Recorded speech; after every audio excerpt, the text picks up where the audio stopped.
e também vai trazer o nosso, já aproveitando o gancho do nosso hackathon, né? A gente entender um pouco dessa relação aí, dessa conexão, que é extremamente importante, né? Para o desenvolvimento aí da nossa comunidade de inovação. Vamos passar uma slide aí, Fabi? Essa é a nossa agenda, tá? Hoje a gente startou às 10, tá? A gente tem uma mudança de horário, vai até aproximadamente ao meio-dia, seguindo a mesma estrutura de sempre, né? Pode passar um, Fabi. Sempre trazendo o nosso objetivo SMART, que é até onde a gente quer chegar com o nosso programa, né? Que nem eu falei, nos últimos, vocês vão cansar de ouvir isso, até decorar. Então, a gente pretende transformar o processo de cultura de inovação através do trabalho em equipe, envolvendo todos os departamentos da Atlas, gerando resultados sustentáveis que impactem positivamente a jornada de consumidores e colaboradores nos próximos 2 anos. E todas as iniciativas que a gente traz no programa de inovação, incluindo os nossos encontros da comunidade, estão de acordo com o nosso objetivo, né? Então, aqui hoje é um momento de conexão entre todos os departamentos, onde a gente traz aí assuntos, né? Traz pessoas com visões diferentes para discutir e para trazer essa visão para dentro da nossa empresa. Beleza? Pode pular um, Fabi. Aqui, né, só relembrando, o nosso programa é dividido em algumas jornadas, né?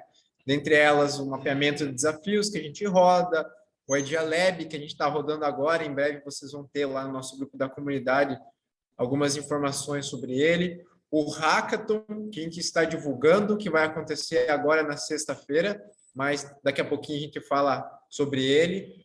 Nosso Hunting de Startups, pré-seleções de projetos, né, que vêm de todas essas iniciativas. Enfim, nosso programa, o macro dele, está aí na tela. Pode passar o Fabi.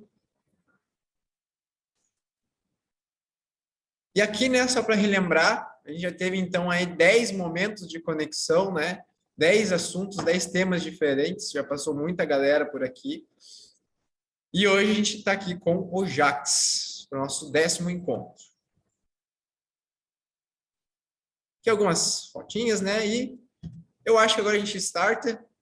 Jax, muito obrigado aí por ter aceito o convite da turma da Raise aí.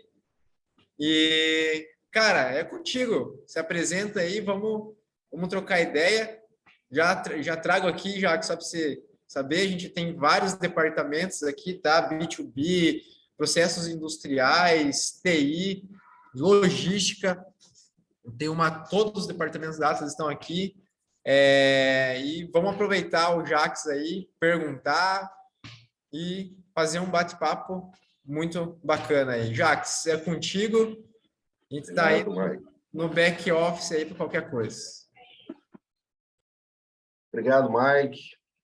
Me ouvem bem? A conexão tá boa? Sim, Jax.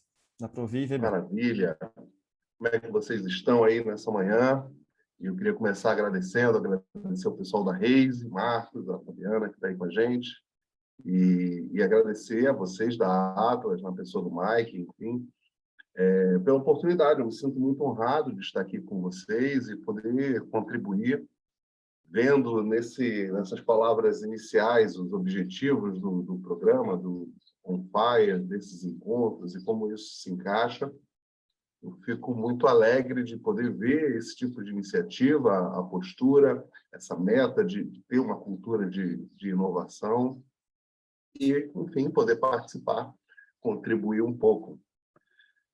Vou compartilhar uma apresentação com um pouco de algumas imagens e algo que vai nos apoiar um pouco. Deixa eu só...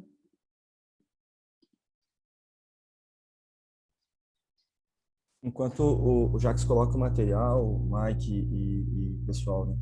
Turma toda.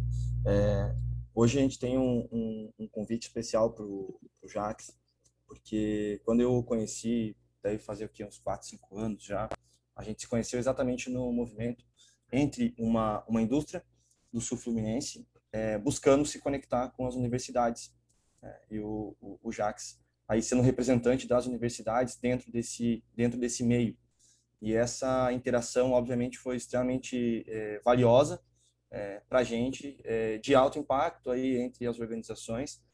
Na véspera de um hackathon, Mike, é muito bacana receber aí esse olhar, essa perspectiva do ponto de vista da academia, quando a gente fala dessa aproximação com as empresas. Então, o papo tem muito a ver com isso. Eu que agradeço, o Jax. O Jax está falando com a gente lá do Sul Fluminense, se não me engano, de Resende.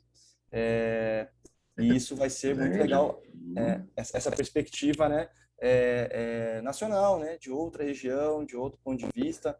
Essa região, o Jax vai falar um pouquinho, mas é um polo industrial também. Então, as indústrias, elas cada vez mais estão procurando baixar os seus muros aí, se conectar com o seu ecossistema, conhecer, né, o que há do outro lado. Quando a gente começou esse movimento, que a gente acabou conhecendo o Jax, a indústria que a gente estava trabalhando, ela mal sabia quais eram os profissionais dela, que também eram professores nas universidades. Então, assim, a gente ainda tem, né, ou tinha, muita mentalidade do profissional, do pessoal, do funcionário, né, do empreendedor, e naquele momento caiu realmente uma grande intenção de se conectar com as universidades, e foi dali que nasceu aí o nosso contato, nossa amizade. Então, já que seja muito bem-vindo, fique totalmente à vontade. E hoje a gente vai ser muito convidado a olhar por essa perspectiva. Hoje nós estamos aqui dentro da indústria, nós estamos dentro, né, de uma grande empresa como a Atlas, mas como que é a perspectiva do ecossistema e a perspectiva da academia com relação a isso? Isso vai ser muito legal de poder conhecer e trocar experiências com o Jax aqui também. Maravilha. Vocês já devem estar vendo a apresentação aí na tela, né? Estamos sim. E aí o nosso acordo, eu espero que funcione assim, né, de ser um bate-papo. Então, vocês podem me interromper também, trazer perguntas. Vocês vão notar que eu vou olhar alguns casos e algumas ações que temos feito. Então, nesse sentido, se algo chama mais atenção, se algum tópico chama mais atenção, não tem nenhum problema eu gastar mais tempo para falar de uma determinada situação, um determinado contexto que tenha maior interesse por parte de vocês. Então, essa troca entre nós já serve como um estímulo para que essa aproximação com universidades, né? Eu sei que vocês aí na região têm a tecnológica, o TFPR, correto ou não? Sim, Jax. E outras instituições, certamente, de ensino. Então, não estou aqui só para falar da UERJ, eu vou falar da UERJ porque é o ambiente em que eu estou inserido, mas eu sei que vocês já estão aí com o hackathon muito próximo, né, para ocorrer. Então, se sintam muito livres, pode interagir via chat, eu acho, abrir o microfone, falar comigo diretamente, não é nenhum problema. Essa troca é sempre muito, muito bem-vinda. Obrigado, Marcos, pelas palavras. Eu guardo essa experiência com muito carinho. Esse momento que o Marcos descreveu de interação por conta de uma empresa e de uma ação aqui no Sul Fluminense, e como ela também foi importante para a gente, para mim em particular, para me envolver com esse assunto e ser muito cativado por esse tipo de evento, por esse tipo de ação. A ideia é falar sobre universidade e inovação aberta e, no fundo, um foco, talvez, não chega nem a mudar o contexto, de falar dessa relação entre empresa e universidade. Meu nome é Jax Fernandes Dias, sou professor associado da UERJ, aqui na Faculdade de Tecnologia, em Resende. Está aí o convite com aquela mini biografia. Eu sou formado em engenharia química, depois eu fiz o meu doutorado em química, me aprofundei mais até em química do que em engenharia. Tive uma passagem numa universidade americana, que também ajudou a complementar a minha formação nesse período. E em 2004 eu entrei como professor e tenho tido a minha carreira acadêmica já aí há 18 anos, né? Então já estou na maioridade acadêmica já. E durante esse tempo eu tive uma experiência administrativa de gestão que me permitiu ter uma visão, eu considero boa, né? Uma visão dos bastidores, de tudo que envolve uma universidade em vários aspectos diferentes, além do acadêmico, né? Além da sala de aula, além da administração do ensino, a própria pesquisa, extensão, que são as atividades fim, né, de uma universidade, mas ver toda a complexidade que há em torno de uma grande universidade. E dentro desse contexto administrativo, eu acho que a gente está numa época em que vírus e pandemia não é das melhores analogias, mas eu diria que eu fui contagiado, infectado não é a melhor palavra, por essa questão da inovação. E aí olhar a inovação tanto no ensino, a gente tem também essa busca por inovação dentro da universidade, vou mostrar alguns aspectos disso, como olhar para a universidade como uma agência de desenvolvimento. Ela apoia, então, muito além do mais comum, né, do senso comum de ensino, de fazer pesquisa, de fazer extensão, ela é uma alavanca para o próprio desenvolvimento de uma localidade, de uma região e do país, em última instância, fomentando novos negócios, apoiando o nascimento de novos projetos e novos negócios. Então, isso tem me contagiado nesses últimos anos. Aqui, rapidamente, como o Marcos colocou, estou na cidade de Resende, estou falando agora aqui da minha casa, e esse é um cartão postal da nossa cidade, o Rio Paraíba do Sul atravessa a cidade, e ao fundo você vê a Serra da Mantiqueira e especificamente a região das Agulhas Negras, que é um dos pontos, é o ponto mais alto do estado do Rio de Janeiro. Ali a região mais alta gira em torno de 2.800 metros, se eu não me engano, um pico. Então, a cidade está numa altitude de 400 metros, então a gente já tem um pouquinho já de clima de serra, uma região de muitas cachoeiras, de muita beleza natural. Aquela região verde lá no fundo é o Parque Nacional do Itatiaia, onde estão toda essa região montanhosa, ela é protegida. Então, uma região muito bonita. E aqui embaixo, eu sou casado com a Beatriz, tenho 2 filhos, a Alice e o Bento, e ao fundo ali também a gente está na região, na parte sul do estado, né? O nosso município faz limite já, divisa com o estado de São Paulo. E essa foto ali embaixo, ao fundo, é a região costeira da nossa região, o município de Paraty, uma praia de São Gonçalo, gosto muito, muito calma. A gente gosta de curtir férias ali. Então, é uma região de muita beleza, a gente está relativamente próximo da praia, em torno de 1h30 eu consigo já estar ali na região de Angra e Paraty, então muitas ilhas, muita beleza natural também, a gente está próximo da montanha, com a serra. Fala um pouquinho da UERJ, por alguns motivos, algumas fotos pequenas não carregaram nesse slide. Mas aqui está o estado do Rio de Janeiro, como eu disse, a região da Serra da Mantiqueira, a gente está exatamente aqui nesse último pedaço aqui ao sul do Rio, aquela região de Paraty. Vocês conseguem ver o cursor, né? Creio que sim. Quando dá só uma Conseguimos, sim. confirmada. Sim. Então, aqui é a região de Paraty, que eu acabei de me referir, na costa, e a gente está aqui para dentro, mais próximo à montanha. Ainda tem essa região aqui que pertence ao estado de São Paulo também, alguns municípios interessantes, sul de Minas, aqui nessa região. E capital aqui, Baía de Guanabara está aqui, Rio de Janeiro. A Universidade do Estado do Rio de Janeiro, ela está presente em vários pontos do estado, como vocês podem notar, aqui na região serrana, com Petrópolis, Friburgo, tem cursos de engenharia, arquitetura em Petrópolis, Teresópolis também tem um curso de turismo, região da Baixada Fluminense, aqui em Duque de Caxias, uma faculdade de formação de professores, também aqui em São Gonçalo, atuando nessa área também de formação de professores, e talvez o maior polo concentra um número maior de alunos, professores, cursos, e a maior atuação da UERJ é na cidade do Rio de Janeiro. A UERJ tem um campus que fica do lado do Maracanã.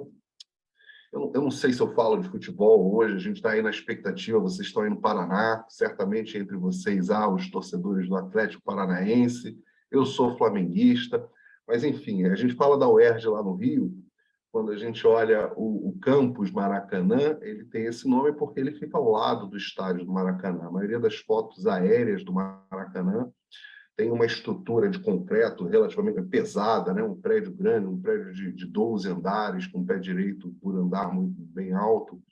Então, tem uma estrutura bem grande que, na maioria das filmagens aéreas do Maracanã, aparece ao fundo, e é o campus da UERJ, onde estão aí a maioria dos cursos. Também na cidade do Rio de Janeiro tem um campus biomédico, onde está o hospital universitário, nós temos a policlínica, então são 2 unidades de saúde relativamente grandes, com atendimento ao público, realização de diversos procedimentos voltados para a saúde. Ainda temos uma outra unidade que muito nos orgulha, que fica no centro da cidade, que é a Escola Superior de Desenho Industrial. Ela também é ganhadora de prêmios internacionais na área de desenho, de design. Então, temos... Eu acho que tinha algumas fotos que não apareceram, mas essa que apareceu, que fica mais à esquerda, ela é lá em Ilha Grande, é um campus voltado para desenvolvimento sustentável, um lugar lindíssimo. A Ilha Grande é de uma beleza natural estonteante, e lá nós temos um centro de pesquisa. Não tem cursos de graduação, mas diversos projetos, principalmente nessa área de desenvolvimento sustentável, acontecem lá. Então, vocês podem perceber que a gente está bem espalhado, e nós estamos aqui em Resende. O campus de Resende tem uma unidade acadêmica, que é a Faculdade de Tecnologia. Falando um pouquinho mais da UERJ, aí estão alguns números. A UERJ está em um grupo de grandes universidades do país. Então, esses números aí, algo em torno de mais de 2.400 professores. A gente está... Esses números de alunos, 21 mil alunos de graduação, são alunos ativos. Na verdade, esse número total é um pouco maior. E se a gente juntar a graduação, a pós-graduação, a gente hoje tem mais de 30 mil alunos, com 28 mil, quase 29 mil ativos hoje, né? Esses aí são dados do Data UERJ do ano de 21, né? O último relatório da UERJ. Temos 56 cursos de graduação em todas as áreas de conhecimento, né? Passando por saúde, tecnologia, educação, área social. São 65 cursos de mestrado, 46 cursos de doutorado, um número de especializações em um número grande. As especializações são as lato sensu, né? São cursos mais menores. Mestrados e doutorados, o que a gente chama de stricto sensu, que geram um diploma também. Então, são números grandes comparados. A gente pode comparar esses números com qualquer grande universidade do país. Ela foi pioneira no sistema de cotas. Hoje, nós temos mais de 6 mil alunos de cotas. Então, a cota é a maneira mais popular de chamar a reserva de vagas, né? Elas são cotas sociais e raciais também. A lei, no programa de cota, significa que parte das vagas são reservadas para esse público. Ele tem que dar uma série de documentações que tocam toda a questão socioeconômica. Então, são normalmente alunos de classes mais carentes da população. Tem sido uma experiência muito interessante. Alguns estudos e levantamentos mostram que realmente esse aluno não tem diferença, né? Ele agarra essa oportunidade como uma oportunidade de transformação de vida. E isso tem sido bem interessante. Claramente um programa com uma resposta rápida para uma situação de diferença, né? Essa diferença de classes sociais que a gente tem, particularmente no Rio de Janeiro. Dentro desse programa, o aluno recebe um auxílio permanência, então não basta ele ter uma reserva das vagas de vestibular, mas a gente tem que dar condições a ele de investir esse tempo da sua vida num curso superior, e ele recebe uma bolsa, um auxílio, ele recebe auxílio transporte, auxílio alimentação, uma bolsa permanência que o ajuda a se manter. e um número impactante e um impacto social muito grande. Também temos vários outros tipos de bolsa, né? A universidade tem diversos programas de pesquisa, extensão, e a gente chega a números como esse, de mais de 2.000 alunos envolvidos em projetos, e aí são alunos de graduação. Então, a gente está 10% desse corpo de alunos está diretamente, mais de 10% dos alunos de graduação envolvidos com pagamento de bolsa, eles recebem um recurso, né? Um número ainda maior, sem bolsas, está envolvido nos mais variados projetos. Na pós-graduação, a proporção é ainda maior. A gente tem ali 4.700 estudantes de mestrado e doutorado em especialização e aproximadamente a metade disso recebendo também com bolsas, são bolsas da CAPES e CNPq normalmente, e FAPERJ, que é o órgão do Estado também de fomento à pesquisa.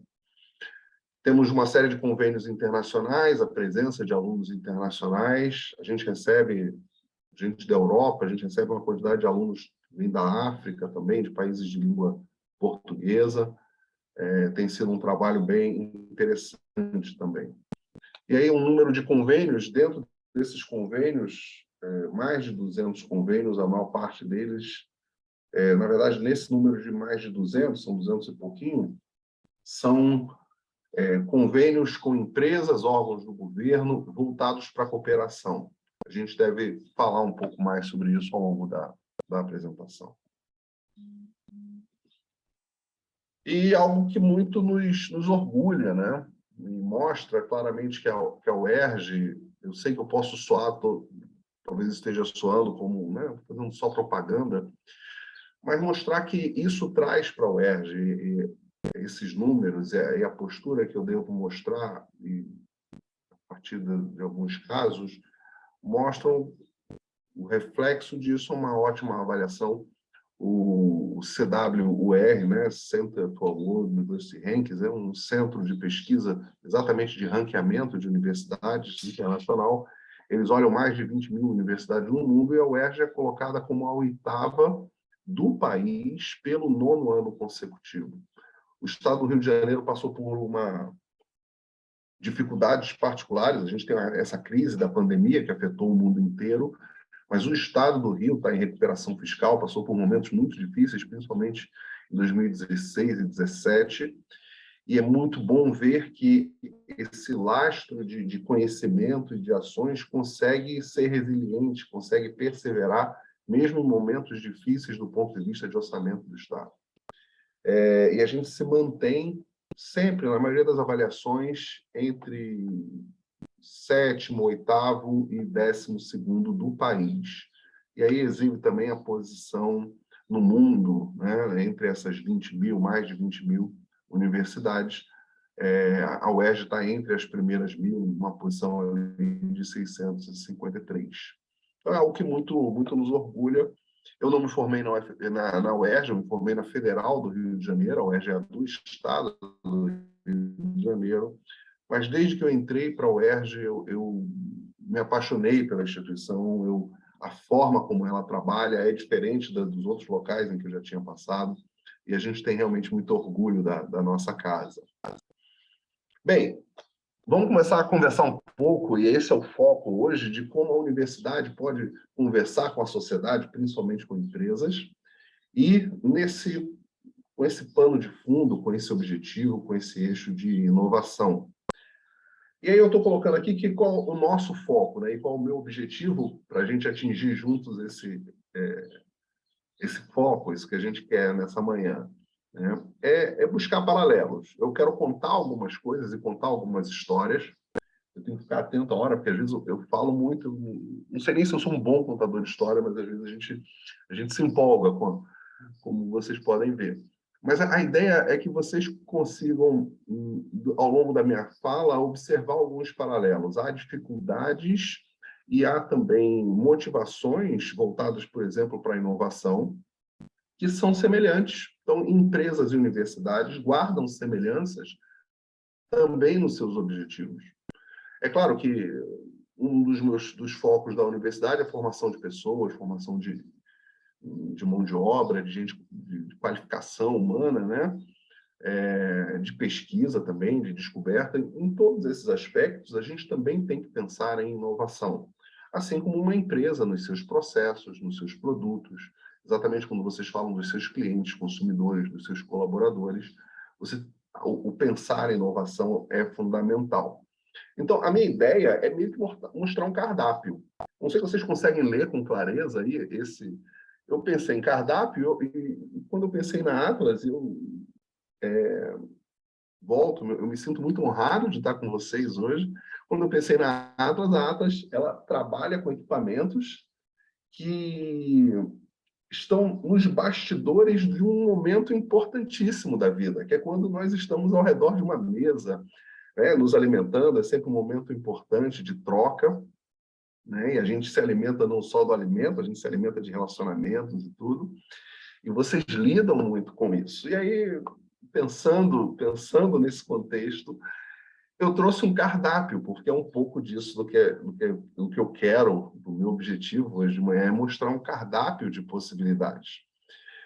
E eu podia ter trazido um cardápio de um restaurante qualquer, de alguma área, enfim, comida. Eu gosto de comida indiana, agora eu sou bem eclético, mexicana, brasileira, enfim. Mas eu trouxe um cardápio do restaurante universitário. Então, eu fui lá na página do nosso restaurante universitário. Ele não tem tantas opções, mas ele tem o seu foco. Ele é muito voltado para aquele contexto da universidade. E aí está um típico cardápio com duas opções de salada, uma opção vegana, uma opção de prato principal e uma proteína, e outra com uma opção vegana, algumas guarnições, algumas regrinhas do jogo ali embaixo. E esse é um típico cardápio de um restaurante universitário. Por que ele está aí? Para nos lembrar que vocês vão agora, nesse tempo, olhar um cardápio de opções. Essa é a minha ideia. E conseguir traçar para vocês e olhar alguns interesses paralelos e possibilidades. Essa é claramente a ideia. Para instigar vocês, eu queria que vocês pensassem aí, me dissessem rapidamente, pode ser no chat ou falar rapidinho, qual desenho animado descreve um futuro para vocês? Quando a gente fala de inovação, a gente pensa sempre no futuro, né? A gente está sempre olhando à frente. A inovação parte de um pensar, de olhar situação, mas também parte de olhar contextos maiores, né? Olhar o seu cliente, olhar a experiência que ele tem, olhar o colaborador, olhar o seu processo. E aí, esse olhar é sempre um olhar do que vem, do que está diante de nós no momento, e olhar para frente. Será que tem algum desenho animado? Tem hora que esse negócio de referência, eu já estou me achando, sei lá, eu já estou em outra geração, né? Então, talvez a referência de vocês seja diferente. Tem aí algum... Deixa eu ver o que vocês... Word Arts, os Jetsons, Marcos... Tem os Jacksons, eu vou falar agora. Olha, vocês... Alexandre colocou aqui os Jetsons. Quem falou aí? Eu ouvi os Jetsons. A Dayana, falei os Jacksons. Dayana. Obrigado, Dayana. Então, vocês denuncia a idade, esse negócio de referência, e vocês estão caminhando comigo, porque a minha referência são os Jetsons também. E quando a gente pensa em inovação, a gente pode olhar o que alguns imaginaram que ia ser o futuro, mesmo que de uma maneira muito lúdica, voltada, né, para crianças, um desenho animado. E a gente começa a olhar um carro hoje e já começa a se pensar em drones com capacidade não só de levar pequenas cargas, mas levar pessoas, né? Então, a gente já tem aí alguns protótipos de um drone que parece quase um helicópterozinho, que não parece exatamente esse veículo. As nossas casas podem ter algum conceito que lembre algo, mas ainda está longe dessa ideia que está ali nos Jetsons. E aqui à direita, vocês sabem que equipamento e que momento, para quem assistiu os Jetsons, que momento era esse? Esse aí era a ideia do desenho de como eles comiam. Eles apertavam um botão ali, apertavam a máquina e o prato saía pronto com aquilo que eles pediam. E essa máquina ficava na casa deles. Então, você vê que a família está ali em casa, almoçando ou jantando, e tocava num equipamento e saía o prato pronto com a comida que eles desejavam. Então, era quase como se tivesse um restaurante em casa. Olha a visão que, enfim, roteiristas e os produtores desse desenho tinham há tempos atrás de como seria o futuro. O inovar tem um pouco disso, né? A gente parar um pouco e conseguir pensar, imaginar, se colocar na experiência de outro, para pensar os nossos processos, pensar os nossos produtos e as nossas ações. Então, eu queria falar rapidamente de inovação e começar a ver e apresentar esse cardápio para vocês. Eu acho que eu não vou me deter muito nisso e nem quero ser academicista demais e colocar, mas enfim, a gente tem referências, né, dos grandes autores e de gente que tem produzido, de dar definições e tudo mais. Esse não é tanto o meu foco. Bem, uma primeira provocação que eu trago é da gente tentar substituir o porquê inovar. Claro que a gente podia falar da competitividade crescente, das mudanças crescentes, desse ambiente das novas, cada geração que surge, as tecnologias, de como as tecnologias têm influenciado, inclusive, comportamento, e vice-versa, como o comportamento e o pensar de uma determinada geração também nos ajuda a produzir novas soluções. Como há uma competitividade crescente, então a inovação entra, tudo isso justifica, né? Mas em vez de a gente ficar só também nessa de por que inovar, né? Como não, né? Como não inovar? A ideia do como não inovar é típico a pessoa que te convida para um esporte radical e você tem a postura de, bem, por que não? Por que não? Então, como é que a gente fica parado hoje? Não dá, não faz sentido, né? Ficarmos parados. Como não inovar? É como se a gente estivesse indo contra a corrente numa escada rolante e se você fica parado, você está descendo, na verdade. Então, você se esforça não só para se manter, mas para subir. Isso demanda também, claramente, uma ação intencional, demanda um esforço. E uma outra provocação, eu acho, o Mike colocou esse pensamento já naquela frase inicial sobre essa ação de vocês, do On Fire. E um primeiro ponto que eu acho importantíssimo nessa questão de inovação é o sozinho colaborativo. E é muito claro isso, não há como ser sozinho, tem que ser colaborativo. Então, o processo de inovação tem que ser conjuntamente. Não dá para uma pessoa só inovar, né? Aqui embaixo, o Design Thinking tem sido um conceito e uma ferramenta muito usada nesse processo de inovação. Creio que isso já tenha sido abordado em alguns momentos. Esses dois símbolos estão ligados à ideia do Design Thinking, em que você define um problema, atua nessa definição, a partir daí constrói ideias, prototipa, valida, né? Você testa e aí você traz um produto, né? Tem que ter empatia, é esse pensar nosso que a gente falou. Quando você define problema, você precisa se colocar no lugar do outro, precisa entender a experiência do cliente, do colaborador, seja, né, uma inovação interna ou um produto, uma coisa, um serviço, algo da empresa para fora, da universidade para fora.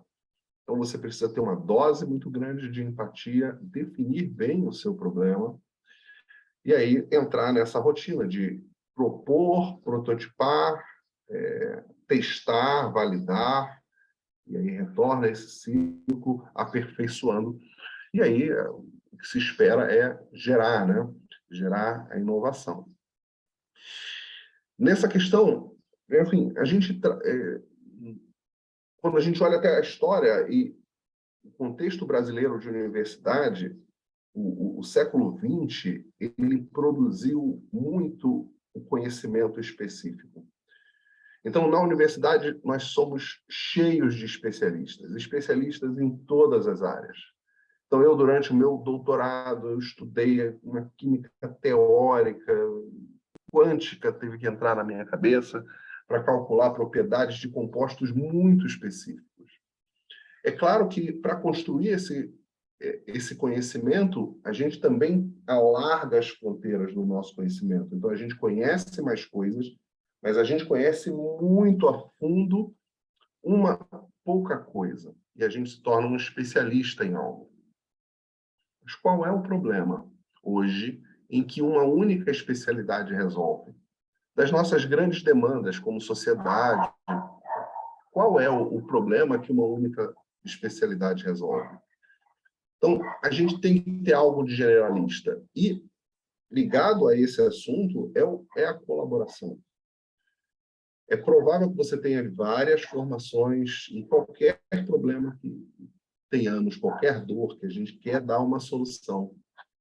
Você tem diversas formações, diversas pessoas, e, a partir dessa construção, a gente tem um processo que solucione, que dê e sane essa demanda. Então, a questão da colaboração eu diria que talvez seja uma das características que quase obrigatórias para um processo inovador. Só o ato de empatia, da gente ter que se colocar no lugar do outro, já nos leva a ter que colaborar, porque eu tenho que, por mais que a gente faça o exercício mental, individual, mas a gente tem que se colocar no lugar de outro, né? E a maioria dos problemas, não adianta eu ter muita química, ou muita engenharia química com a minha formação, para lidar com os problemas de uma universidade, eu tive que lidar com todas as formações e com todas as contribuições possíveis. Aqui em cima tem uma típica rota, desculpa, eu não traduzi os termos, né, mas uma típica rota de uma sistematização do que seria o empreendedorismo, né, um empreendedorismo sistemático. Então, tem muito a ver com startups, com você lançar um novo negócio. É claro que você pode adaptar isso a um intraempreendedorismo dentro da sua empresa, dentro da universidade. Em vermelho, aqui à esquerda, seria um encaixe, né? A ideia do fit, de um encaixe entre problema e segmento. Segue um pouco do que vimos aqui, de você ter empatia e definir algo. Então, encaixar aquela dor, aquele problema, a um segmento específico. E entender, né? Entender muito bem o problema. Depois, fazer um encaixe entre problema e solução. Depois você tem uma etapa de pensar como esse produto, né, a solução se transforma num produto, como esse produto deve ser lançado no mercado, como há um encaixe entre produto e mercado. A gente tem exemplos e situações em que você tinha um bom produto, mas lançou ele num momento em que o mercado não estava preparado. E também tem o inverso, onde o mercado já estava pronto, mas você não tinha o produto na mão e provavelmente o outro lançou. Aí a questão da competitividade é importante. E, é claro, por último, você tem que escalar e aí criar, né? Se você está falando de startup, normalmente é nesse momento em que você escala o seu negócio que você realmente cria uma companhia, ela deixa de ser startup, passa a ser uma empresa, uma companhia. E aí eu volto, a gente retorna, e eu estou falando disso porque há uma ênfase muito clara em a gente entender as dores muito bem nesse processo. E aí um caso típico de universidade, eu não quero queimar o nosso próprio filme, mas um caso típico de universidade é o professor, pesquisador, ele faz pesquisa no seu laboratório e ele descobre, entre aspas, desenvolve algo e ele diz, jura de pé junto que ele tem uma solução para alguma coisa nas mãos. Talvez ele nem pense como solução, ele só queira publicar. Ele é um pesquisador raiz. Ele está preocupado só pelo conhecimento em si. É verdade, ele até publica e coloca isso disponível para todo mundo, abertamente, né? Isso temos muito, né? O cara que publica o paper, publica um artigo. Mas vários professores, ele é tão especialista, ele estuda tanto um determinado assunto que aí ele chega à conclusão de que, bem, agora eu tenho uma coisa muito boa aqui. Só que ele não tem uma visão desse processo. Ele não sabe necessariamente se essa solução é boa para quê. Ele jura que ele entende que mas ele não definiu bem o problema. Ele não tem necessariamente uma plena noção da realidade. E aqui à direita, também está ali em inglês, mas tem os 10 erros, vocês vão achar isso em diversas referências, 10 erros mais comuns de startups. E olha a número 1, construir algo que ninguém quer. Então, a gente já viu isso acontecer dentro da universidade, em que um super especialista, bam da área dele, traz aqui, eu tenho uma grande ideia, só que ninguém quer. Quando ele para pensar em transformar isso em algo mais, ou pensar numa startup, isso até não é tão comum no nosso contexto, mas é algo que tem crescido e é incentivado, né? Que pesquisadores comecem a ter essa cabeça de desenvolver algo e lançar no mercado. E a gente tem bons exemplos nessa linha. Mas a gente tem visto isso acontecer costumeiramente. Ele não definiu o problema, ele está entranhado naquilo que ele é especialista. E aí ele produz algo muito bom, só que não necessariamente é algo que as pessoas querem, ainda que ele pense que resolve. Então vejam como esse pensar empreendedorismo, esse pensar inovação, e aí esses encaixes, problema, segmento, produto, solução, mercado, e escalar uma solução, gerando uma empresa, a gente olha que as mesmas coisas que acontecem com uma startup acontecem dentro de uma universidade. Isso mostra para a gente que muitas vezes a gente está dentro de uma bolha, né? Às vezes esse pesquisador, ele lida com os alunos de doutorado dele, ele lida com os seus orientados de mestrado, e ele não está olhando um contexto maior. É muito comum também, se a gente olhar o tópico número 2, você contratar de uma maneira ruim, né? De você não contratar bem. E isso tem muita relação com formação de equipe. Então, vejam que nesses 2 tópicos eu estou claramente salientando que a gente tem dentro da universidade essa mesma discussão, né? De como colaborar. A gente precisa colaborar, não dá para fazer sozinho. Não dá para só com o meu olhar e só com o meu conhecimento, ainda que ele seja imenso, né? Aprofundado, não dá para garantir um processo sistemático, sustentável, que tenha mais probabilidade, né? A gente está falando de algo que também é sempre incerto, né? Que tenha mais, a gente tem um processo sistemático como esse que eu estou mostrando aí acima, para favorecer a geração de ideias, né? Quando a gente fala de ferramentas como design thinking, é aumentar a probabilidade de fazer algo de uma determinada forma que gere mais ideias, que tenha uma alta probabilidade de dar certo. A gente vê esses problemas acontecer dentro da universidade também. Além disso, a gente é professor, a gente está cheio de rotinas, né? Eu tenho que dar aula, eu faço a minha pesquisa também, a gente tem normalmente uma área mais afim de atuação, então a gente lê, estuda mais, pesquisa, gera outros produtos. Assim como numa empresa, cada um tem a sua área. O Mike me falou aí de todo esse público que está hoje de manhã com a gente, das mais variadas áreas da empresa, e cada um tem a sua rotina. E você tem que fazer muito bem aquilo que você faz. Então, eu tenho que preparar a aula, né? Eu tenho que investir tempo nisso. A rotina normalmente nos atropela. Isso é também um agente dificultador num processo de inovação, porque a gente fica na nossa bolha também não é porque a gente gosta, é porque a gente tem que, né? A gente pode falar até de bolha no sentido de mídia social, e a gente termina, os algoritmos nos conectam com mais gente que pensa como nós. Mas no nosso dia a dia, a gente está com a nossa família, a gente está com o nosso setor de trabalho. E a gente tem uma rotina, a gente tem as demandas do dia a dia. Como é que vai ser esse processo de inovação? Ele vai funcionar como um setor separado? E muitas empresas têm um setor preocupado em gerenciar esse processo, mas dificilmente esse processo depende só de um setor. Ele é colaborativo intrinsecamente. E quando você está envolvido nos mais variados setores, como você dedica tempo, além daquela rotina e das demandas do seu setor, a se envolver em um processo maior? são dificuldades. Nós enfrentamos isso também. A gente tem uma carga de tarefas e demandas e a gente tem que, de vez em quando, parar um pouco e fazer coisas em paralelo também nesse processo.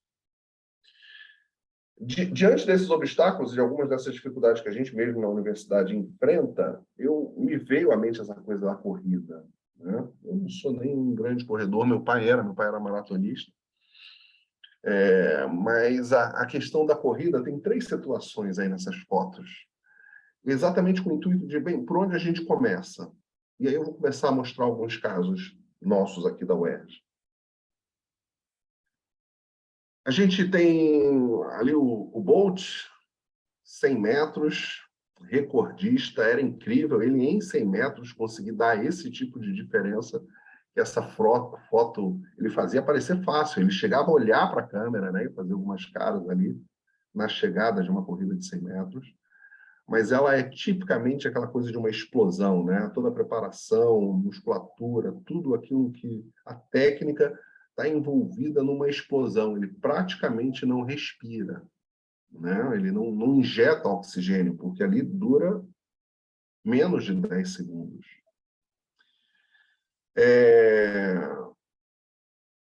Para a gente é muito claro assim, será que é uma ação rápida e a gente tem que fazer algo grande para explodir? Isso até pode ser uma técnica usada em alguns contextos, como evento, para favorecer, para fomentar, mas inovação não se faz assim. No meio temos aqui o nosso Vanderlei Cordeiro, né, medalhista olímpico, era para ser ouro, teve todo aquele percalço. E em maratona, maratona é um obstáculo, né? 42 quilômetros é uma dificuldade. Então, quando a gente olha para a maratona, a gente não pensa numa explosão, a gente pensa em resiliência, alguém capaz de suportar o extremo, né? E enfrentar, nosso herói aí enfrentou dificuldades até como aquela, né? Do cara que invadiu a corrida. Mas maratona dá uma outra ideia para a gente, de algo longo, né? Quando você começa, dificilmente você se vê fazendo uma maratona. Você sabe que vai ser um caminho longo para chegar. Esse aspecto existe no processo de inovação. Agora, eu queria atentar para vocês essa terceira foto, e ela me cativa de uma maneira diferente, e que eu acho fundamental no processo de inovação. Ali é uma imagem do centro de São Paulo, talvez na corrida aqui no Brasil, que é a mais popular de todas. É a corrida de São Silvestre, né? Ocorre na passagem de ano. Como eu disse, é uma corrida talvez a mais popular. 15 quilômetros. 15 quilômetros não é nenhuma maratona que leva você ao extremo, mas não é uma corrida de curta, né? De curta distância, de explosão. Ela já envolve todos os aspectos de uma corrida que exige preparação. Mas ela é popular, ela tem um número de adeptos. A ideia de ser popular, olha, qualquer um. E a gente sempre vê, né, aquelas pessoas fantasiadas. Como é que aquele maluco vai correr com uma banheira, vai correr com um vestido de chapulim, por aí vai. A ideia de popular é para todos. Então, inovação tem esse aspecto. Não tem como, né? Como não inovar? Como não entrar? E qualquer um que corra São Silvestre, ele vai se preparar. Tem gente que em um ano fala, olha, eu tenho como objetivo do ano, em 2023 eu vou correr a São Silvestre. Ele começa ao longo do ano e no final ele consegue concretizar. Então, esse tipo de corrida, para mim, ilustra algo que é possível para todos. Você vai ter que se preparar, não é zero, né? Eu vou fazer e amanhã eu faço, mas paulatinamente. A maioria das pessoas que correm a São Silvestre, provavelmente, isso é de se esperar, e já tenha como um hábito. E aí a gente sai de algo que é para um evento, sai de algo que é só para atingir um objetivo maior, passa a ser cultura. As pessoas que correm essas distâncias, 5, 10, 15 quilômetros, meia maratona, 21, normalmente elas já têm incorporado nelas os benefícios e uma cultura de bem-estar, de usar o esporte para a saúde. Então, é esse aspecto que eu acho importante a gente ter para inovar. Como eu disse, eu vou passar um pouco para aquela etapa de cardápio, então eu quero mostrar algumas coisas que a gente tem feito. Eu tenho participado de um projeto chamado Integra UERJ. Então, tem tudo a ver com talvez um dos focos mais importantes, de ser colaborativo, né? E a gente vê uma necessidade imensa nas nossas instituições e nas grandes instituições. Então, não quis só fazer propaganda da UERJ, que ela ter todos aqueles números que ela apresenta, mas o fato de ser grande nos traz um grande desafio de integração. E a gente tem hoje um grande projeto, a gente recebeu um fomento, um recurso do Estado para investir nisso, tem todos esses eixos, né? A parte de legislação, a gente quer facilitar, criar caminhos rápidos, né? Com uma legislação clara para que o professor, para que a empresa, para que o colaborador externo possa interagir com a universidade, para que o professor saiba o que fazer. A gente quer inserir a cultura de inovação em todos os aspectos de educação da universidade, né? Um eixo importantíssimo, o meio ambiente, a área de saúde e tecnologia, e das áreas de conhecimento, claramente essas duas áreas, saúde e tecnologia, são áreas em que a inovação está mais fortemente presente. Na própria educação em si, meio ambiente, mas essas duas áreas são áreas chaves. E eu estou envolvido num grande projeto da UERJ para fazer isso acontecer, e o nome Integra UERJ é porque se viu essa necessidade de integração. A gente nota dentro de uma grande instituição, vejam se não há um paralelo, pessoas que fazem a mesma coisa, retrabalho, equipamentos que um setor pede, o outro setor pede, eles poderiam cooperar e não cooperam, porque cada um atua na sua caixa. E a gente nota isso como demanda integração.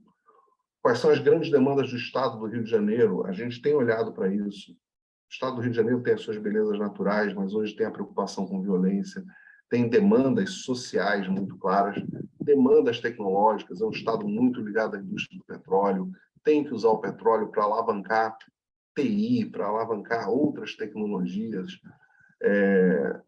e às vezes, sem integração, né, com aquela ideia só do super especialista, a gente não atinge nenhum desses problemas. Então, claramente, a gente tem investido nessa linha. Por isso que eu falo do colaborativo. Vamos falar um pouquinho de Resende. Vou abrir esse parênteses e a gente vai começar a falar dos nossos casos. Mais aqui uma foto de Resende, o Rio Paraíba cortando, as montanhas estão lá ao fundo, e nós estamos inseridos aqui, essa foto com o rio passando e cortando a cidade, ela está nessa região onde está o cursor aqui, mais à esquerda, mas a UERJ está aqui no polo industrial, uma distância de 7 quilômetros aqui do centro, e ela está inserida no polo industrial de Resende. Então, aqui o site da Nissan está aqui no fundo, Volks e Peugeot, agora Stellantis, está aqui também muito próximo, vizinho da gente, algumas empresas, Carbox, empresas na área de química, área de siderurgia, aqui é Votorantim. Se eu seguisse na Dutra em direção a São Paulo, aqui são mais uns 270 quilômetros até São Paulo, indo para a esquerda aqui nessa direção. Mas em 10 quilômetros a gente até lá, Jaguar Land Rover, a Michelin com pneus, então a gente está inserido num polo industrial muito importante. Indo para o Rio, aqui a rodovia Presidente Dutra está cortando aqui, conecta Rio e São Paulo. Indo para o Rio, mais 160 quilômetros, a gente está no Rio de Janeiro. E a gente claramente está inserido nesse polo, com forte presença metal-mecânica com o setor automotivo, e tem aqui siderurgia e química também muito bem presentes. A AMAN, a Academia Militar das Agulhas Negras, é onde ocorre, ela tem uma área imensa aqui, é onde ocorre a formação de todos os oficiais, né, da maioria, né, a maioria dos oficiais do Exército Brasileiro são formados aqui na cidade de Resende. Como eu falei, o polo automotivo é muito forte. Aqui tem um mapa, um pouco da descrição dos polos da indústria automotiva no país. Estão aí mais perto de vocês, né? Vocês estão no sudoeste do Paraná, mas aquela região ali de Curitiba, São José dos Pinhais. algumas empresas. É claro, o maior polo automotivo ainda é o ABC Paulista. Vários já colocam o Sul Fluminense aqui, com a Hyundai, com a Peugeot, Citroën, a Volks Caminhões, aqui a Volkswagen, faz a divisão de caminhões, a Nissan, ainda teria que inserir aí a Jaguar Land Rover. A Hyundai aqui é a Heavy Industries, que é a produção de escavadeira, empilhadeira, equipamentos pesados. Tá? Então, traz para a nossa região aqui do Sul Fluminense, já é visto como o segundo maior polo automotivo do país, ficando atrás do ABC Paulista. Então, é uma região que tem se desenvolvido bem, e a gente está muito bem inserido numa região industrial. Para falar um pouco de algumas ações nossas, aqui dá uma foto da entrada do prédio principal, e a Faculdade de Tecnologia, que é a unidade acadêmica, tem esses 3 cursos de engenharia. Então, é uma escola de engenharia voltada, né? Um caso de sucesso de interiorização, porque quando ela foi criada, se buscou antes ouvir o que a região precisava. Exatamente por ser uma região industrial em desenvolvimento, e na época, na década de 90, a gente já tem aí 30 anos, quase 30 anos de caminhada, na década de 90 já se prospectava, foi quando Peugeot e Volks se instalaram no início da década, não precisava de engenheiros. Então começou com um curso de engenharia de produção e agora, mais recentemente, engenharia mecânica e engenharia química.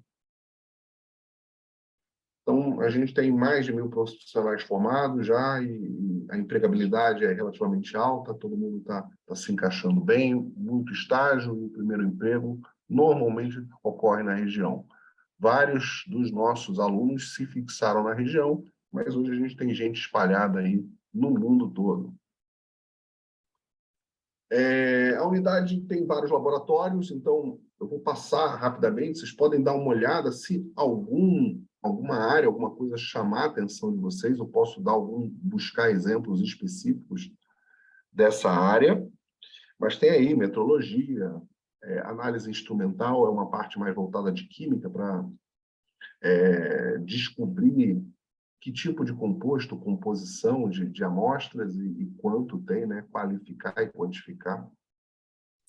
Processos bioquímicos. Diga, Marcos. Eu acho que já trazendo essas estruturas, eu acho que moram dúvidas aí em como que as empresas acessam essa infraestrutura. Vou para isso.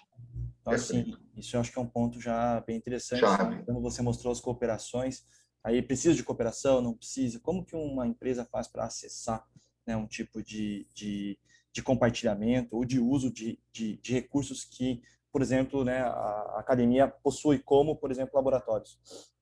Perfeito. Então, esse é um primeiro caso, eu vou mostrar aqui. Eu vou bem rápido, mas depois eu posso deixar isso com vocês e vocês olharem para ver se algum tema tem mais aderência, mas aqui está uma lista de vários laboratórios e áreas. A gente tem doutorado ocorrendo aí na área de engenharia ambiental, também com essas várias áreas aqui, o mestrado profissional em engenharia ambiental. Então, ensino, a gente tem a graduação em engenharias e pós-graduação, mestrado em engenharia ambiental, doutorado e uma série de cursos de especialização. Então, aí na tela, engenharia de qualidade, engenharia de produção, engenharia industrial, logística. E aí, alguns casos. Então, algumas coisas que, nesse cardápio, tem coisas muito simples. Algumas disciplinas são claramente voltadas em todos esses ambientes, graduação e pós-graduação, são voltadas para um aprendizado por problemas. Eu coloquei alguns casos aqui porque eu achei interessante de citar. Então, um dos nossos laboratórios, laboratório de motores, está nessa lista aí. Houve uma empresa que faz essa carroceria do caminhão de lixo. E ela tinha alguns problemas com válvulas. E ela entendia que caminhão de lixo, a maior parte do cliente é governamental. Então, ela vende quando alguém ganha uma licitação. Então, tinha um contexto em que eles estavam perdendo licitações. E eles queriam reduzir custo para poder baixar o custo final e ser mais competitivo. E um dos custos era a parte hidráulica desse sistema e as válvulas. E eles foram num laboratório nosso, perguntaram ao professor, e o professor, com o conhecimento técnico dele, começou a trazer questionamentos de como eles faziam a validação dessas válvulas, propôs alguns testes muito simples, descobriu que na empresa aquilo era feito por um conhecimento que estava arquivado na cabeça de alguns profissionais de anos e anos, o que é extremamente válido, mas eles mesmos não tinham esse processo de validação para tomada de decisão diante de novas possibilidades. Com isso, a primeira ideia foi, por que você não pega um aluno nosso e coloca como seu estagiário? Então, o estagiário, ele pode ser um processo totalmente independente da universidade, entre aspas, né? Você oferece uma vaga, os alunos entram. Ele pode ser um processo trabalhado em paralelo. Esse caso é um caso de sucesso, porque houve uma conversa entre empresa e laboratório, e aí o professor disse, olha, essa validação eu posso fazer dentro da sua empresa. Eu vou orientar o aluno e você pode contratá-lo como estagiário e ele faz essa validação lá sob minha orientação. Então, é um estágio, como qualquer estágio, mas houve uma aproximação e houve uma orientação do professor. Isso pode acontecer num projeto final de curso e os alunos também serem levados a serem instigados a atacar problemas simples, como validação de uma válvula. Eles têm as disciplinas e tudo. Deu um ganho, um saving para a empresa tremendo, a ponto de que no ano seguinte a empresa falou, olha, eu preciso agora fazer mais coisas. E aí ela investiu em trazer uma bancada com esses vários atuadores e dentro da UERJ. Então, hoje, em Resende, essa empresa está na Baixada Fluminense. Hoje, em Resende, a gente tem uma bancada de trabalho com esse tipo de material, com vários testes que são feitos em Resende, desenvolvimento em Resende, porque a empresa viu o valor em dar mais material para que a formação fosse ainda mais aplicada aos problemas que eles enfrentam e às dores que eles enfrentam. Isso começou num bate-papo e sem nenhuma formalização de projeto, nada. Começou com um aluno sendo estagiário e tendo como orientador um professor e um profissional da empresa. O aluno foi contratado depois, claramente, quando ele se formou, foi contratado e tudo mais. Aqui ao lado, cerveja artesanal, e aí uma disciplina, e eu estou falando de disciplina de graduação, né? Propôs que os alunos usassem o conhecimento de fermentação, de processos bioquímicos para gerar produtos. Os alunos foram muito além, se preocuparam não só em fazer a fermentação, mas em engarrafar, rótulo, marketing, em literalmente cuidar daquela cadeia até um produto final. Uma das ganhadoras dos melhores trabalhos avaliados era uma aluna nossa que tinha muita vontade de trabalhar no ramo cervejeiro, no ramo de bebidas. Quando ela participou de um processo para trainee de uma empresa, uma grande empresa de cervejas, todo mundo ficou impressionado pelo quanto ela já sabia. E ela, obviamente, foi contratada. É um caso também de sucesso de como uma disciplina que coloca desafios tecnológicos pode dar uma formação excelente para o aluno. E aqui embaixo está um projeto final, eu peguei ele de propósito. Creio que todo mundo aí da Atlas vai reconhecer que tipo de equipamento é esse. Está ali o queimador de um fogão, e ele foi alvo dentro de um projeto. Aqui ele usou uma técnica de elementos finitos para calcular vazão, temperatura, distribuição dos gases de um queimador. E o contexto desse projeto é porque a gente está desenvolvendo, e tem um grupo aqui desenvolvendo, biodigestores, e a ideia é aplicar isso a áreas isoladas, fazendas e tal, meio rural, e você ter do biodigestor, que degrada a matéria orgânica para a geração de biogás, até a purificação do biogás, para você ter biobetano, e a queima. Então, uma etapa foi o estudo da queima do biobetano num queimador doméstico, né? Como é que isso ocorre? Em algumas dessas disciplinas, a empresa tem conversado com a universidade. Em algumas reuniões, a gente localiza áreas de interesse. E se a gente quer pegar pequenos problemas e colocar como desafio, a gente pode usar algumas disciplinas. Eu citei algumas disciplinas. Pode usar o estágio, pode usar projeto final de curso, para ter algo como em torno de um problema, uma interação entre um professor da casa, formação de alunos e agente representante da empresa. Isso tem dado certo. Teve uma outra empresa que a gente usou uma disciplina chamada administração da produção para medir tempos de produção.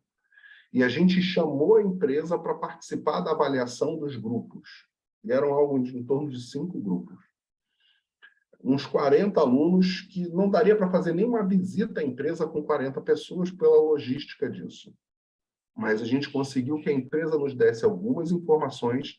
Esse caso foi interessante porque a empresa colocou alguns profissionais, 3 profissionais, para dar uma orientação a esses grupos de trabalho, para que as ideias tivessem pé no chão, fossem dentro do contexto do problema apresentado, e, ao final, o diretor da empresa e um grupo de diretores foram para a avaliação. E eu me lembro, porque eu estava nessa avaliação, de ver o presidente, né, o diretor que estava à frente de tudo, olhar para a sua equipe e falar: eles estão certos, o que eles estão apresentando de ganho de tempo e como isso se desdobra em economia, em diminuição de custos. Ele perguntava: eles estão certos? E alguns engenheiros que iriam lá avaliar estavam fazendo algumas continhas ali, dizendo: estão certos sim. E daquele grupo de soluções apresentadas, 2 eram implementáveis imediatamente. Então, a gente está falando de aluno de graduação, que é o que menos, entre aspas, conhecimento tem. Ele já recebe uma carga técnica, mas ele não é um aluno de doutorado, por exemplo, que tem capacidade de desenvolver algo novo ligado à pesquisa dele. Mas já davam respostas para vários problemas operacionais nas empresas. A gente tem alguns casos de sucesso assim. Não houve necessidade de investimentos, no caso aí, horas de trabalho de algum profissional para conversar, tanto com professores quanto com alunos. Quando isso caminhou, porque começou a dar resultados, a própria empresa tomou a iniciativa, é o caso do caminhão de lixo, de querer doar equipamentos, né? Hoje, a gente tem ali no ramo automotivo um carro elétrico da Nissan, que a gente está fazendo uma série de medições de transferência de calor nele, né? E o carro foi doado. E é claro que para a empresa isso é muito bom, porque o aluno formado naquele laboratório, que passou por aquele momento de aprendizado, ele tem contato com a tecnologia de ponta e ele sabe inferir, ele sabe analisar dados. Então, é um ganha-ganha tremendo, né? E isso tem acontecido. Normalmente começa pequeno, uma interação pontual, algumas reuniões, a gente localizar áreas comuns, às vezes escolher disciplinas, pequenas ações que começam um processo. Os hackathons, vocês vão ter um hackathon agora há pouco, aqui o REC 2030, em torno de algumas ODS, né, Objetivos de Desenvolvimento Sustentável, estão ocorrendo. Esses grandes eventos estimulam demais os alunos. E é também uma forma de aprendizado por problemas, né? E toda essa rota de inovação, o aluno vê isso de maneira muito prática. Prototipar, validar, olhar o problema, descrever bem o problema, apontar soluções, né? Ter um processo de ideação, validar ideias, pensar em como lançar a sua ideia, tudo isso. A gente está muito orgulhoso, porque num outro hackathon, o Inovação, uma das nossas equipes da UERJ ganhou exatamente num eixo de trabalho em que o tema era mobilidade inteligente. Essa equipe que ganhou aqui um prêmio de destaque, por isso eu estou mostrando, não é surpresa que é a mesma equipe que trabalhou aqui com o caminhão de lixo. Então, vejam como uma ação começa e ela se desdobra em coisas maiores. Claramente, a equipe de alunos que trabalha aqui tem tido uma experiência e de atacar problemas muito grandes. E aí começa já a aparecer um destaque no trabalho que esse grupo tem tido.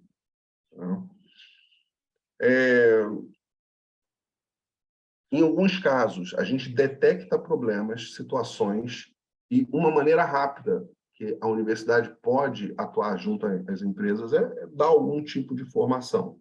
Os cursos de extensão, vocês notam aqui pelos temas, área de qualidade, formação de auditores aqui para qualidade, juntas aparafusadas, todos esses temas, aí Python, vários desses temas, a gente criou porque a gente ouviu a demanda ao nosso redor.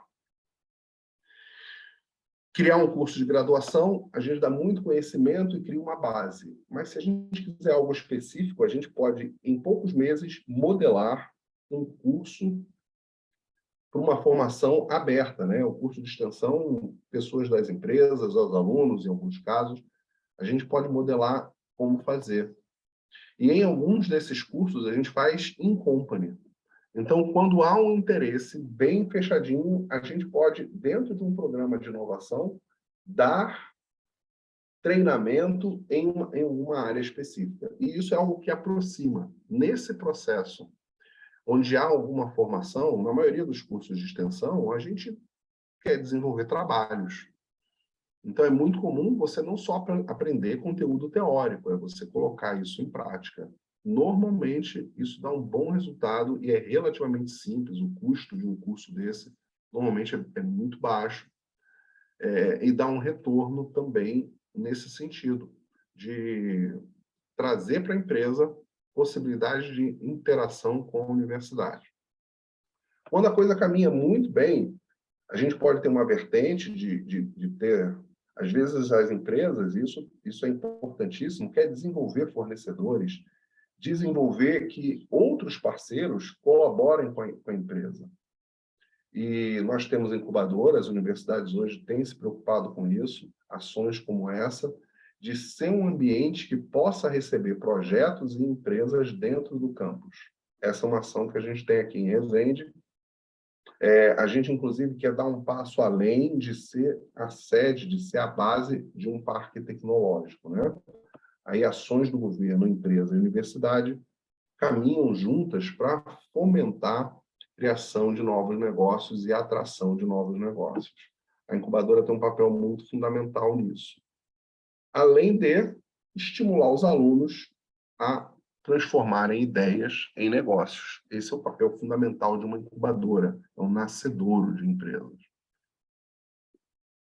A empresa júnior, e a maioria das universidades tem empresas júniores, elas são empresas, elas podem emitir nota fiscal, e é uma outra forma muito rápida, sem assinatura de convênio, ela é mais simples de você ter prestação de serviço.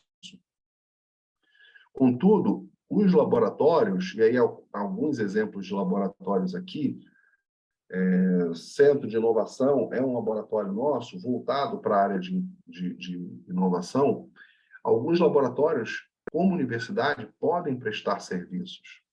A prestação de serviço vai, de alguma maneira, ter alguma assinatura de contrato ou alguma formalização maior, mas ela é relativamente rápida, né? E a empresa pede algo, aquele laboratório, o professor e os alunos que trabalham no laboratório vão desenvolver uma resposta bem direta. Um caso interessante que a gente teve foi o Centro de Estudos Ergonômicos, em que o laboratório usou os alunos para fazer uma análise ergonômica de diversos postos de trabalho. Isso deu certo tanto numa empresa do ramo de bebidas, a Pernod Ricard, quanto na Nissan. E uma empresa de uniformes aqui em Resende também. Então, custo, em alguns casos, alguns desses casos aqui, o custo foi zero. A gente literalmente usou isso como oportunidade de desenvolvimento do nosso corpo de alunos. Em outros casos, o custo era relativamente baixo, mas era literalmente uma prestação de serviços. Em alguns casos desses, o custo foi uma troca. Também a empresa pôde doar equipamentos para medição e tal, e isso foi interessante para a universidade. Então, os laboratórios sempre têm um coordenador. Então, localizar essas pessoas chaves é importante, né? Entender quem é que na região tem cursos, que cursos, e nessas instituições de ensino, quem tem essa vertente, quem tem esse interesse e em que áreas. E a gente consegue modelar com diferentes níveis de formalização diversas iniciativas. A gente tem alguns casos, aqui o pessoal de materiais, a gente tem alguns casos também nessa área interessantes. Essa parte de térmica, aquele projetinho lá do queimador, está dentro desse grupo. Tem uma parte aqui de coletores solares, né, para aquecimento de água. O laboratório de motores foi exatamente aquele que eu disse. Hoje, esse chassi de caminhão já está todo adaptado como se fosse um caminhão de lixo, e isso foi feito em conjunto com a empresa, deu muito certo. A gente tem alguns motores também doados pelas empresas da nossa região, que terminam servindo para experimentos, para análise, e isso tem dado uma resposta muito boa. Quando normalmente essa interação com a universidade ganha corpo, a gente pode ter também um convênio. Eu diria que o convênio é um produto maior, pode ser considerado mais nobre, porque a cooperação técnica, isso se dá através de um documento que é o convênio, estipula quais são o que cada entidade vai fazer, qual é o dever e direito de cada um, e o que vai ser produzido. Então, a gente tem alguns convênios de cooperação técnica. Normalmente, no convênio, né, é um contrato com implicações jurídicas maiores, então, normalmente, ele passa pelo nosso jurídico, passa pelo jurídico da empresa. Então, tem uma etapa aí de acerto muito grande, mas deu certo, firmou o convênio, ele funciona muito bem. Normalmente, nessa etapa, há alguma transferência de conhecimento da empresa ou investimento da empresa, e a devolução da universidade pode ser a entrega de um serviço, e aí de maior porte, é só uma questão de porte, né? Que aí, quando o porte, o investimento é maior, a gente precisa regrar isso de uma maneira mais clara, e isso é o convênio. Podem ser serviços em que simplesmente a universidade faz uma entrega, e aquilo pertence à empresa. Pode ser um desenvolvimento conjunto, e aí o próprio convênio já prevê se sair patente, se sair uma inovação, qual é a divisão de royalties, lucro, conforme for modelado.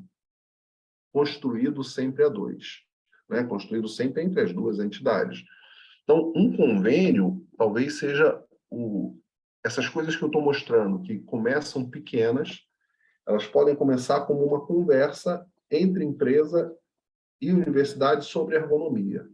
E, sem muito custo, gerar uma análise. E aqui a entrega foi análise ergonômica de postos de trabalho. Mas se a empresa quer algo maior e quer investir em novos projetos, né? A análise gerou apontamentos de mudança, arranjo físico ia mudar, né? Das máquinas, de como fazer. Isso pode ser transformado num convênio. Então, como é que começa? A minha sugestão é que a gente comece pequeno e acelera. O caso do caminhão de lixo, ele acelerou muito rápido. Ele começou com conversas, né? Então, esse caso aqui começou com conversas, investimento zero, e um aluno e um professor foram até a empresa, entenderam um problema e começaram a construir soluções. Isso depois se transformou num investimento que também se deu por doação de equipamentos, burocracia pequena, aconteceu rápido, e tem gerado continuamente alguns resultados. Em alguns momentos, a empresa está interessada literalmente em contratar aquele aluno, em outra empresa traz problemas relacionados maiores. Aí, Quando isso toma um corpo maior, às vezes é do interesse dos dois proteger os possíveis produtos, e aí o convênio é necessário. Eu acho que, de maneira geral, e isso pode ocorrer também com mestrado, também com doutorado. É claro que quando é mestrado e doutorado, a gente teve empresa incubada que desenvolvia filtro para água. E aí, os alunos de mestrado participaram desse projeto. Mas aí, nesse projeto que quer virar negócio, o aluno ele vai ser um dos integrantes dessa equipe da startup. Então, a gente tem diversos modelos que têm dado certo. O fomento de startups, muitas vezes, acontece com alunos de mestrado e doutorado que estão vendo que a sua pesquisa tem possibilidade de virar negócio. E esse também é uma vertente que eu diria importantíssima para o país. Novas empresas vão surgir porque a gente desenvolve novas tecnologias, do zero, dentro da universidade. Então, isso também tem acontecido. Então, nessa ideia de cardápio, vejam que coisas muito simples, ações muito simples, eventos como o Hackathon, onde você coloca um desafio, esse desafio motiva demais. Pelo que eu vejo da Atlas, o evento ele não funciona de maneira estanque, separada. Vamos fazer um evento. Ele entra dentro de um contexto maior de aproximação, e os eventos são ótimas ferramentas. Gente, eu sei que eu já falei muito, não sei se aí tem algo... Desculpa. Agradecer vocês, deixa eu... Desculpa aqui. Agradecer. Jacques, eu acho que Então, meus contatos, e aí, dúvidas, é vocês que dizem. Com certeza. Jacques, acho que o maior ponto aqui é mostrar as possibilidades. Você trouxe possibilidades aí com alguns exemplos que nem sempre a gente remete que a gente pode buscar uma universidade, né? Por exemplo, você tocou no ponto das empresas juniores, excelente ponto, você tocou pontos aí de uma conversa entre um professor, um profissional e um problema, juntar esses três e começar pequeno também é possível, né? Então, assim, tem muitos e muitos exemplos aqui que você trouxe, que eles estão dentro desse contexto de aproximação entre academia e empresas. É claro que os exemplos que você trouxe faz todo sentido, né, prático por dentro da UERJ, mas a gente pode observar nacionalmente isso, regionalmente isso, né, as universidades que estão próximas de Pato Branco. Eu nem sei mais que quanto, a gente passou acho que de 60, 70 inscrições para o Hackathon. Quais as universidades que mais têm alunos? O Jacques me remeteu no programa da Nissan, que a cooperação técnica, que inclusive gerou a doação do kit, né, do veículo elétrico, veio da participação intensa dessa universidade com a empresa. Então, assim, tem inúmeras formas de fomentar, de animar esse ritmo. Eu acho que bons exemplos que o Jacques trouxe aqui, a gente devia se perguntar se a gente tem no nosso entorno, se tem em volta, porque provavelmente tem. E é a questão da gente acessar, ir atrás, né, e buscar essas conexões. Então, a gente tem aqui uma listinha de 3 perguntas, né, Fabi, para a gente poder ir para a dinâmica das salas. E nessas 3 perguntas tem exatamente uma dessas questões. Que possibilidades que você enxerga, que você viu, que podem ser praticadas aí entre a Atlas e a academia, né, e o seu ecossistema de pesquisa, de ciência e tecnologia. Então, acho que, vamos lá, Fabi? Você coordena aí? Claro, com certeza. Bora lá. Jacques, a gente vai partir para as salas, e aí você fica à vontade de navegar nas salas com a gente, porque as perguntas vão vir lá. A gente vai fazer aí uma série de dinâmicas, como o grupo aqui é grande, a gente leva para essa roda de conversa. Vocês me ajudam a Claro que sim. Vamos lá, gente? Totalmente disponível. Perfeito. Bora lá, pessoal. Eu vou compartilhar a tela aqui rapidamente com vocês para a gente revisitar aí as perguntinhas e para a gente levá-las aí para as salas para a gente ter esse momento de discussão. Eu vou dar uns minutinhos aí, uns 10 minutinhos para vocês conversarem sobre essas 3 perguntinhas E aí, na volta, a gente queria também trazer uma oportunidade de vocês compartilharem com a gente os pontos mais interessantes, os insights mais legais que vocês tiveram ao longo dessa discussão. A primeira pergunta aqui seria se você consegue identificar semelhanças entre universidades e empresas no tocante à inovação, um tema aí que o Jacques trouxe vários exemplos aí para a gente durante o talk. Uma segunda pergunta ali seria como nos aproximar do meio acadêmico e vocês pensando ali no contexto de vocês de Atlas e indústria, e o que podemos dar para começarmos uma relação frutífera nessa relação entre indústria e academia. E por último, pessoal, dos mecanismos e ações vistas hoje, a gente queria saber se teve algum exemplo que o Jacques trouxe ali para a gente que mais chamou a atenção de vocês, que vocês gostariam de saber mais e entender um pouquinho melhor. E quem sabe até mesmo aí entender um pouco mais disso na região de vocês aí, né? A gente trouxe mais no âmbito aqui nacional, então seria bem bacana se vocês pudessem ter esse foco aí na região de vocês também, que é quem vocês estão perto aí, quem vocês têm ao lado. Beleza? Eu vou mandar essas perguntinhas aqui no chat também para vocês terem elas salvas. Só um minutinho. E aí vocês copiem, colhem para terem elas salvas aí também.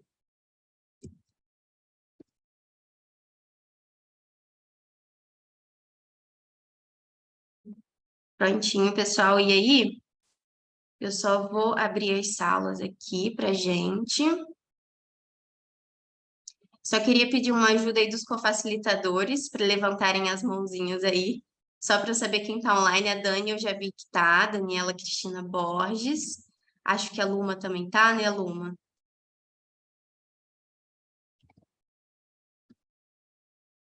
A Dani está aí. Deixa eu ver se temos mais algum cofacilitador. A gente vai entrando nas salas aí, vai apoiando os diálogos, Fabi. Beleza, eu acho melhor, a gente faz dessa forma. Deixa só eu abri-las aqui. Estamos em 29 pessoas. 4 salinhas.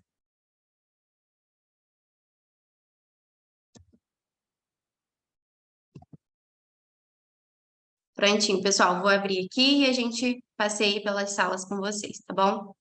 Bora lá.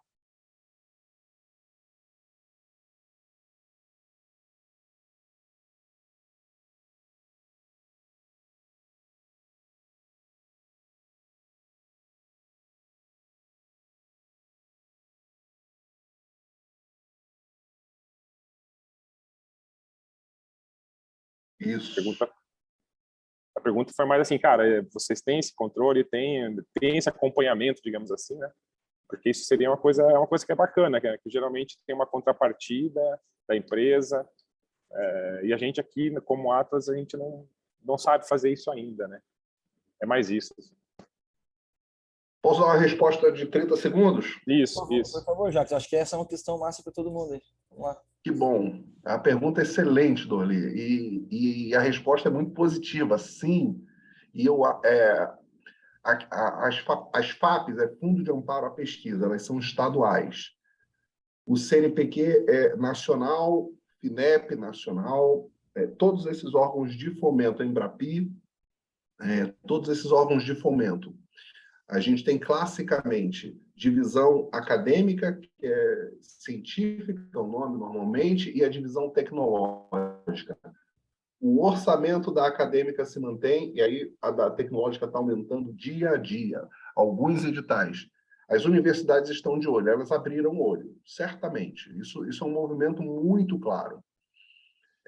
O discurso nosso nas universidades